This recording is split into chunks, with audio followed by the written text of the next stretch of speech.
Bonjour à toutes et à tous. Dans cette vidéo, je vais vous aider à démystifier quel rôle joue en fin du compte le muscle psoas quand il s'agit de l'hyperlordose.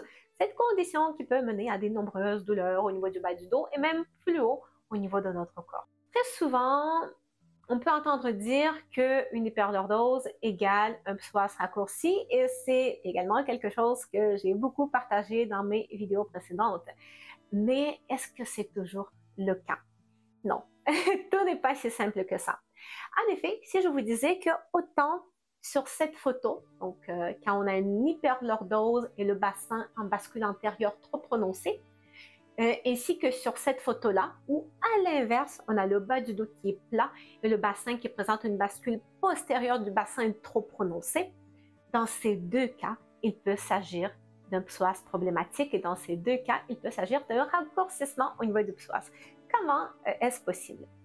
Le muscle psoas, c'est un muscle extrêmement complexe et vraiment mystérieux et il y a encore beaucoup de choses qu'on ne comprend pas au sujet de ce muscle. Donc, même si quelqu'un vous dit connaître toute la vérité sur le muscle, malheureusement, on ne peut pas faire confiance à cette personne parce que personne sur Terre, même les chercheurs qui ont consacré toute leur vie à l'étude du muscle psoas ne connaissent pas, ne maîtrisent pas entièrement ce muscle. Mais il y a quand même plusieurs choses qu'on connaît et ce sont les choses que je vais partager avec vous aujourd'hui.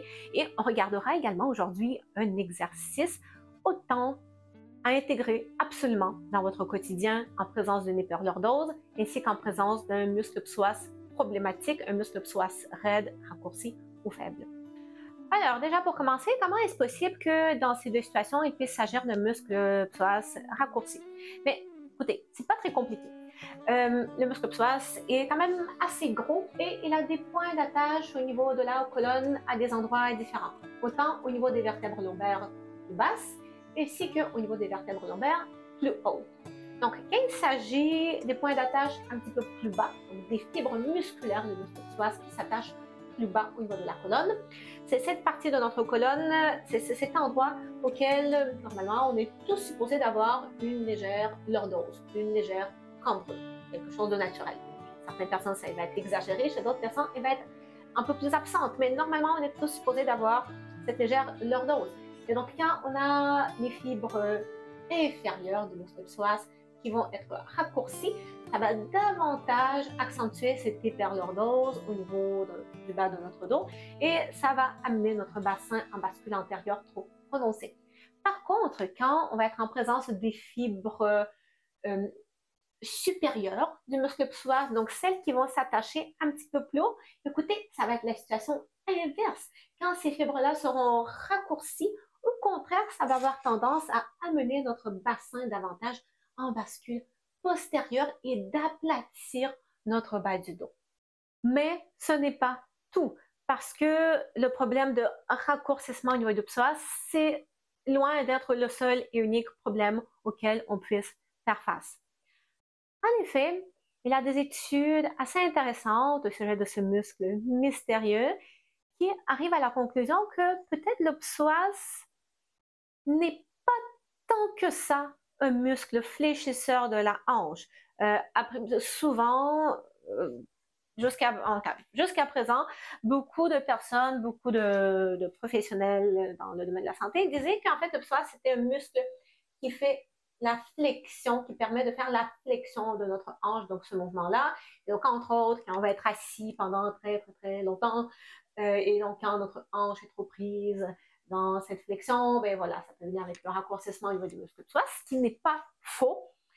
Par contre, il y a des études qui arrivent à la conclusion que, en plus d'être un muscle qui permet de faire la flexion de la hanche, le psoas joue un rôle très important pour stabiliser notre colonne lombaire. Et peut-être même ce rôle de stabilisation de la colonne lombaire, c'est le rôle plus important de ce muscle que celui de faire la flexion de la hanche.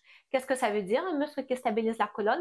Ça veut dire un muscle qui fait en sorte que quand on va être dans la position debout ou quand on va être dans une position assise, comme moi en ce moment par exemple, les muscles stabilisateurs de la colonne nous permettent de maintenir la position optimale au niveau de la colonne. Donc de faire en sorte que ça ne s'affaisse pas trop, qu'on ne penche pas d'un côté, qu'on ne penche pas d'un autre côté et que tout simplement on est capable de garder une position verticale et de ne pas s'affaisser et de ne pas compenser avec d'autres muscles pour y arriver, donc avec d'autres muscles qui ne devraient pas normalement participer dans la stabilisation de la colonne. Donc le muscle psoas joue un rôle très important de ce muscle postural stabilisateur profond. Et un problème extrêmement fréquent avec ce muscle, en plus, oui, de la possibilité qu'il soit raide et raccourci, c'est qu'il va être trop faible. Et par ailleurs, un muscle peut être à la fois raide, raccourci et trop faible. Et c'est par ailleurs quelque chose qui arrive assez souvent. Alors, qu'est-ce qu'on fait avec toutes ces connaissances que je viens de vous transmettre et concrètement, quand on va mettre tout ça en application dans notre quotidien? Donc déjà, la première chose, si vous avez une hyperlordose, si vous savez que vous avez le bas du dos qui est beaucoup trop cambré et que vous avez le bassin bascule antérieur trop prononcé, ça vaut quand même la peine de vérifier si les fibres inférieures de votre psoas se retrouvent en position raccourcie. Par rapport à ça, j'ai un test très complet dans cette vidéo-là. Donc, je vais mettre le lien vers cette vidéo sous la vidéo en description, dans lequel j'explique exactement comment faire le test et comment vérifier l'extensibilité des fibres inférieures de votre psoas. Peut-être en faisant ce test, vous allez réaliser que le problème n'est pas tant au niveau du psoas, peut-être le problème est au niveau des autres muscles fléchisseurs de la hanche. Par exemple, le muscle quadriceps, également raide, raccourci et affaibli, peut également jouer un rôle très important dans l'antéversion de notre bassin et donc on est en présence d'hyperlordose. Il y a également le muscle iliaque qui lui est purement le muscle fléchisseur de la hanche qui peut également être raccourci. Donc dans cette vidéo, dans ce test, je vous montre un peu comment essayer de mieux comprendre quel muscle exactement est problématique et peut-être ne pas mettre toute la faute sur le psoas qui en présente une hyperlordose. Même si ça peut être aussi la faute du psoas et peut-être ça vaudrait la peine de faire un petit peu d'étirement pour le psoas en s'assurant de bien les faire. Ça aussi, c'est quelque chose que j'explique dans mes vidéos. Ensuite, peu importe qu'on soit en présence d'une hyperlordose ou du bas du dos qui est trop plat, qu'on soit en présence des fibres inférieures du psoas trop raccourci ou des fibres supérieures du psoas trop raccourci, peu importe la situation, la grande majorité de personnes ont intérêt à travailler le renforcement de leur muscle psoas, et je dirais même la stabilité du muscle psoas. Okay? Parce que ça, c'est quelque chose qui va vraiment nous aider en collaboration aussi avec les autres muscles posturaux à retrouver cette meilleure stabilité profonde intrinsèque et on peut naturellement repositionner notre bassin dans une meilleure position et d'assurer un meilleur alignement de notre colonne et un meilleur soutien de notre colonne. Alors maintenant, je vais vous montrer un exercice pour travailler justement ce rôle stabilisateur du muscle psoas. Une autre chose importante avant qu'on se lance dans l'exercice, le psoas a des connexions myofasciales très profondes avec le diaphragme. Et vraiment, le diaphragme et le muscle psoas travaillent beaucoup en collaboration, entre autres, pour stabiliser notre colonne. Donc, ce sont les deux muscles posturaux très importants. Donc, c'est pour ça que quand on va travailler le muscle psoas, vous allez voir, ça va être important aussi de bien utiliser notre diaphragme et de se concentrer sur notre respiration. Donc, la stabilité du muscle psoas va se travailler couché sur le dos près d'un mur. Vous allez installer votre tapis et vous allez placer une petite couverture derrière votre tête. Ça, c'est important, particulièrement si vous avez tendance à voir la tête déplacée vers l'avant et avoir une hyperextension au niveau de vos cervicales. Un petit peu de hauteur. Je ne veux pas ici de gros coussins. On est à peine à 1-2 cm derrière la nuque. Notre position pour faire l'exercice, ça va être ça ici. Donc, j'ai la couverture, j'attrape ma tête, une légère traction, je pose ma tête, que la nuque soit bien posée sur la couverture, sans faire d'hyperextension. Mon bassin est bien positionné et je vais appuyer mes pieds contre le mur. On a un angle un petit peu plus grand ici que 90 degrés. au niveau du genou. OK? Donc, on est à peu près à 100, 110 degrés. Donc, assurez-vous de ne pas être trop près pour cet exercice. Vraiment, on doit être à peu près à 100 degrés. Nos pieds seront parallèles. Surtout au début, on va quand même bien sentir l'appui entre chacun de nos orteils et le mur. Donc, les pieds ont cette position optimale. Donc déjà, avant d'aller dans le renforcement, ça va être important de mettre en place notre respiration. Donc on va vraiment prioriser ici la respiration abdomino-diaphragmatique. Pour plus de détails par rapport à ça, je vous réfère vers cette vidéo-là et vers celle-là aussi. Il y en a pas mal sur ma chaîne YouTube. Mais de façon résumée, ce qu'on va faire ici au niveau de la respiration, on va placer les mains un petit peu de chaque côté. Donc là, ici, j'ai les hanches. Je les place un peu de chaque côté au niveau de ma taille. En gardant le pouce plus derrière le dos aussi. Et déjà, pour commencer, vous allez vous assurer d'être capable de faire une inspiration avec le mouvement qui se fait dans toutes les directions au niveau de la paroi abdominale. Donc, sur l'inspiration, vous allez sentir votre ventre un petit peu se gonfler, mais on veut aussi sentir un peu de mouvement sur les côtés ainsi qu'au niveau du dos. Là, quand on fait ça, on favorise vraiment l'utilisation optimale de notre diaphragme. Donc, on fait ça quelques fois.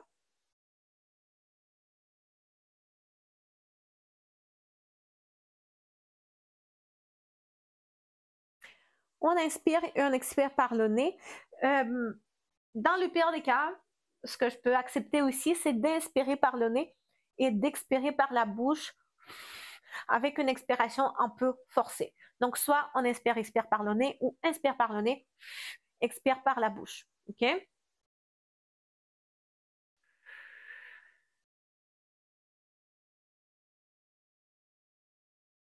Notre but ici, c'est de sentir du mouvement, mais ne pas avoir un gonflement vraiment d'amplitude extrême non plus. Et surtout, on veut limiter aussi le gonflement de la poitrine. OK? C'est bon. Donc, une fois qu'on a mis en place notre respiration, on va rajouter l'engagement de notre ceinture abdominale. Inspire, expire. Je sens une légère contraction au niveau des muscles du bas-ventre. Et je vais maintenir ma respiration abdomino-diaphragmatique dans toutes les directions par-dessus. Par contre, ce n'est pas tout. Ensuite, pour aller un petit peu plus dans notre psoas, qui, je vous le rappelle, a des points d'attache très importants au niveau de la colonne lombaire. Ensuite, on va commencer par décoller un peu les pieds. Attendez, ne sautez pas d'étape. Je sais que ça donne envie de tout de suite passer à la dernière étape, mais c'est important de s'assurer que chaque étape s'effectue de la meilleure façon. Sinon, l'exercice ne sera tout simplement pas efficace. Donc, ce qu'on va faire, la prochaine étape, inspire, expire, engagement de la ceinture abdominale. Je décolle légèrement un pied du mur. Donc là, je me retrouve plus à 90 degrés.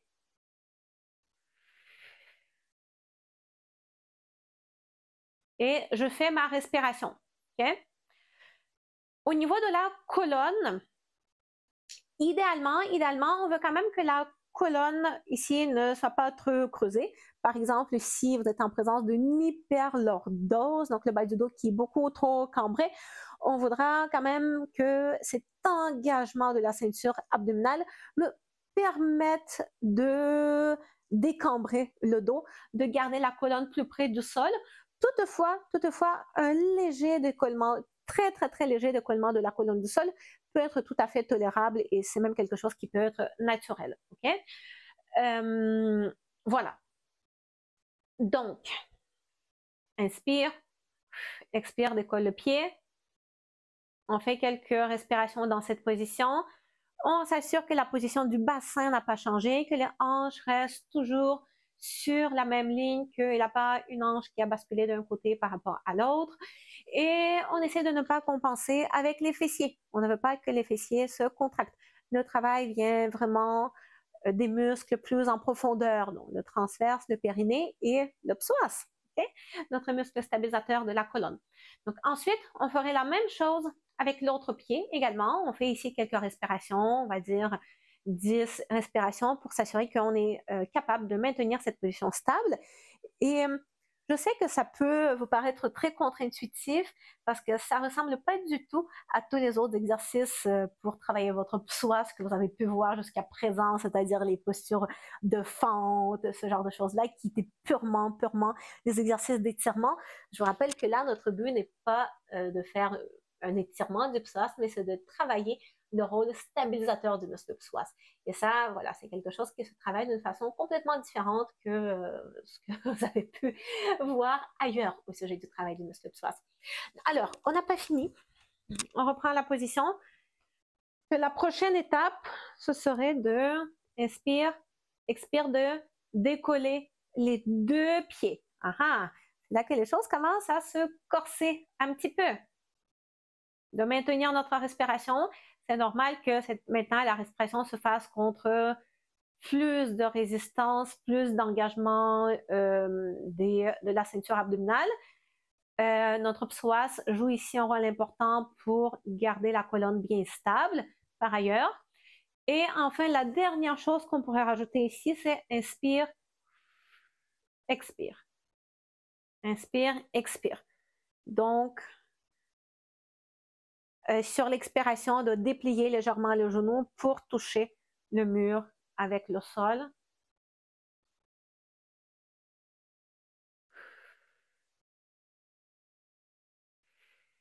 Expire. Inspirez par le nez, expirez par la bouche avec une expiration un peu forcée.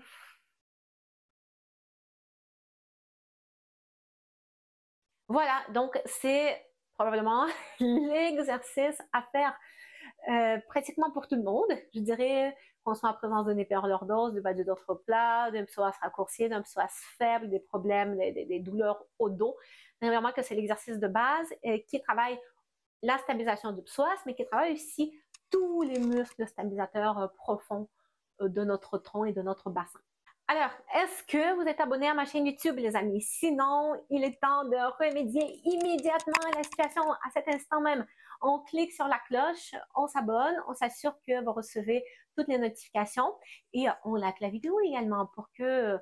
en fait, la seule et unique raison pour laquelle vous êtes en train de visionner cette vidéo en ce moment et que vous avez appris toutes ces magnifiques choses qui vous aideront, j'espère, à retrouver le corps en meilleure santé, c'est parce que quand j'ai ouvert ma chaîne, il y a 3 ans déjà, il y a des personnes qui, malgré le fait que c'est une toute petite chaîne avec 10 abonnés, il y a des personnes qui ont apprécié les informations que j'avais à partager dans mes vidéos et qui ont liké mes vidéos, qui ont partagé, qui ont commenté, qui ont démontré de l'intérêt que oui, les choses que je partage avec eux, ça a de l'intérêt et c'est la seule et unique raison pour laquelle maintenant vous êtes en train de visionner cette vidéo. Donc, faites pareil aussi, faites en sorte que je puisse continuer à créer des vidéos encore dans le futur et faites en sorte que grâce à vous, dans le futur, d'autres personnes puissent continuer à découvrir toutes ces choses vraiment, vraiment très importantes pour eux, pour retrouver le corps en meilleure santé. Donc, n'hésitez pas à vous abonner, à liker, à commenter. J'ai de plus en plus de personnes qui commentent mes vidéos. Malheureusement, je n'ai plus la capacité de répondre à tout le monde, même si je fais de mon mieux. Par contre, si vous rejoignez ma chaîne YouTube, si vous devenez membre de ma chaîne YouTube en plus d'être abonné, okay? Si vous devenez membre de mon groupe, vous êtes sûr et certain d'avoir les réponses à toutes vos questions. Qu'est-ce que ça veut dire de rejoindre ma chaîne YouTube et de devenir membre? C'est quelque chose qui se fait en cliquant sur ce bouton-là. Donc déjà, en plus de soutenir ma chaîne YouTube et de faire en sorte que je puisse continuer à créer du contenu pour vous, c'est quelque chose qui offre, qui vous offre l'avantage, d'être certain d'avoir des réponses à vos commentaires et avoir des réponses quand même assez rapidement. Et ça vous donne accès à plusieurs vidéos qui sont réservées uniquement aux membres de ma chaîne. Donc, plusieurs connaissances un peu secrètes de Marina que d'habitude je ne garde que pour les personnes que j'accompagne en coaching individuel. Là, je partage également plusieurs de ces choses dans les vidéos exclusivement réservées aux membres. Sinon, juste vous abonner, c'est déjà vraiment un énorme soutien pour moi. Donc, dans tous les cas, je vous remercie énormément. Donc, on se revoit très bientôt. Ciao, ciao!